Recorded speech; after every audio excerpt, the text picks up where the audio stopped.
Depois que Deus falou comigo que isso é insanidade, não é santidade, aí que a coisa ficou ainda mais, assim, clara para mim, de que nós não podemos ter uma vida santa, não é naquele sentido, assim, de monge, de freira, né, mas santa, assim, qualidade de vida, alinhado com os propósitos de Deus, poder obedecê-lo, né, nos seus caminhos, se a gente não tiver inteira, se a gente não tiver curada.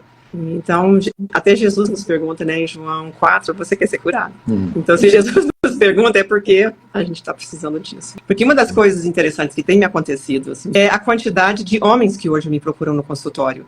Hoje, quase metade da minha consulta prática são homens, mas tem muito a ver com o fato que eu passei a atender com a terapia MDR, que depois a gente pode até falar um pouquinho sobre isso.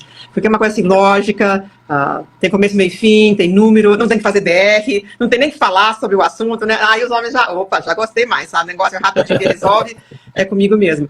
Mas voltando um pouco mais, né, a essa questão dos traumas, das coisas difíceis, olha, eu acho que a gente nunca se recuperou do trauma de sermos expulsos de Éden, né? Nunca nos recuperamos da vida imperfeita que foi a escolha inicial do primeiro casal. E nós pagamos um preço alto por isso até hoje. E como nós não temos a vida, fomos criados para a perfeição, fomos criados com a expectativa de relacionamentos perfeitos, né, com as outras pessoas, com casamentos perfeitos, com uma relação perfeita com Deus, com intimidade diária, né, todos os dias, ao cair da tarde, o Senhor vem conversar com a gente. Tudo isso se perdeu. E eu acho que, assim, parte da nossa proposta como igreja sempre tem que ser esse lugar onde a gente pode levar os nossos... Por que as pessoas vêm falar para nós no consultório? Medo de ser julgado, medo de não ser compreendido. E esse deveria ser o último lugar do mundo em que as pessoas deveriam se topar com isso, né? Onde está a compaixão, a misericórdia, a aceitação, a fidelidade, o entendimento, o não julgar no sentido crítico, né? Eu acho que nós somos chamados a julgar. Nós vamos julgar até os anjos, a palavra diz. Nós temos que discernir entre bem e o mal. Nós temos que ser ousados para denunciar o que está errado, né? Mas nós não temos que criticar e fazer de menos as pessoas que nos procuram por ajuda. E é uma coisa muito linda de ver como o Evangelho realmente explodiu, né, no melhor sentido da palavra, no Brasil, nesses últimos 20, 25 anos, né, especialmente os anos que eu tive fora, eu tive 18 anos fora. Quando eu voltei, eu disse, uau, já que agora tem música, gospel, tem cantor, tem livraria, tem livro, porque no meu tempo a gente achar uma livraria evangélica para comprar um livrinho de Nárnia era assim um custo, né, e não tinha online, não tinha internet para também pedir. Então, a gente vê muito um crescimento. Mas as pessoas chegam para a igreja, muitos, né, como cristãos de primeira geração, primeira vez que alguém na sua família são eles que se tornaram cristãos e conheceram Jesus, e eles chegam com todas essas dificuldades. Não quer dizer que quem vem de família cristã vem perfeito, porque, gente, não vem mesmo, sabe? Eu não me coloco como exemplo, porque eu também tomei muitas decisões das quais eu me arrependo e tive que me colocar diante de Deus em humildade, em renúncia e arrependimento, né? E graças a Deus, né, hoje eu estou casada há muitos anos, já vou fazer, estou com 33 anos e meio de casada. É um segundo casamento para os dois, né, porque o meu marido era viúvo quando eu o conheci, mas eu era divorciada, foi, eu acho que uma das dificuldades que eu enfrentei também quando jovem, mais jovem, e realmente assim, a gente tem muitas questões da vivência diária na igreja que a gente tem que resolver à luz da Bíblia, sendo fiéis à palavra do Senhor e ao mesmo tempo tratando as pessoas com a compaixão e a misericórdia do Senhor, porque é assim que Ele nos trata. Né? Vocês sabiam que a escravidão na Inglaterra, né, foi abolida por um abaixo-assinado com 350 mil assinaturas, mais ou menos, sendo que 2/3 dessas assinaturas eram de cristãos chamados metodistas. Então foram os cristãos os responsáveis pela abolição da escravidão na Inglaterra e todo esse tráfico que a Inglaterra estava envolvida. Se nós reclamamos das posturas do governo, das políticas que estão acontecendo, é pela nossa ausência, é pela nossa omissão. Né? Então, por que os filmes precisam mudar? E a gente está começando a ver essa mudança nos Estados Unidos, né? Esses últimos 2, 3 anos, apareceu The Chosen, apareceram filmes, eu vou dizer alternativos no sentido de alternativa para Disney, né? Alternativa para outros filmes que realmente são horríveis. Horríveis, né? Que mostram na televisão coisas de intimidade sexual que é coisa de leito sem mácula, né? Você para dentro de casa, né? Não tem que estar mostrando. E nem falando, nem crimes, nem matando, né? Não é isso que nós precisamos estar ensinando. Agora, se os filmes estão fazendo isso, por quê?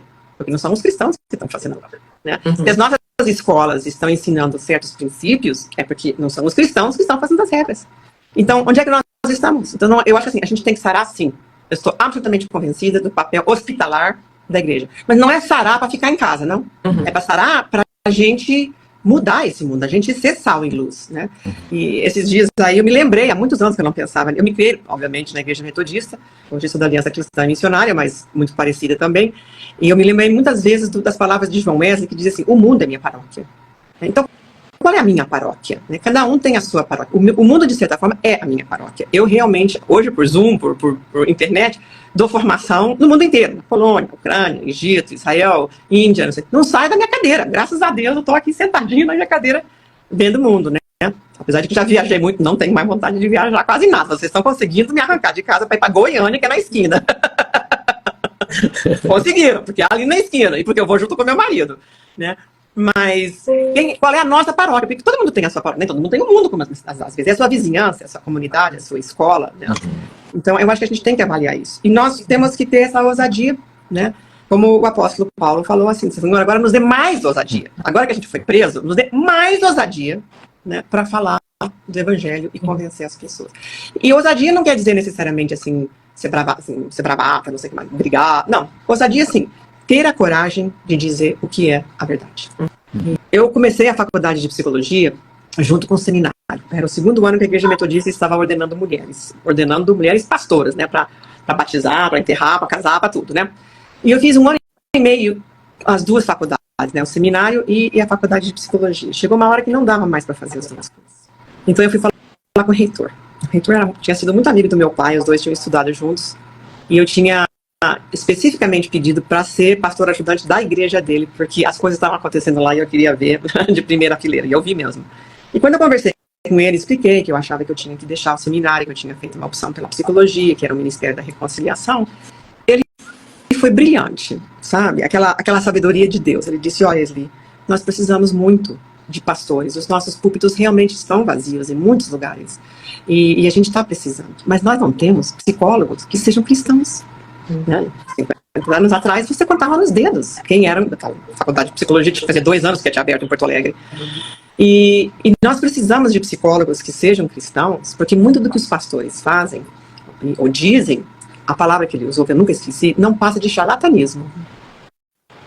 E ele me deu uma coisa maravilhosa, porque eu acho que quando a gente sai de casa, seja qual casa que a gente estiver saindo, nós precisamos de 2 coisas. Nós precisamos de permissão, né? Quando a gente sai de casa, mãe e pai precisam dar permissão, vai, então vai. Nós precisamos de bênção. E eu saí do seminário com permissão e bênção. Mas ele virou para mim e disse assim, então vá ser psicólogo, mas seja a melhor para a glória de Deus. Seja excelente e traga glória e honra ao Senhor na tua profissão. E eu tenho buscado obedecer as suas palavras. Eu, inclusive, tive a oportunidade de me encontrar com ele uns anos atrás, antes de ele partir para o Senhor, já estava com mais de 90 anos, e agradecê-lo, né, por essa bênção, né, que ele me deu, e que eu passo adiante para vocês também, compartilho.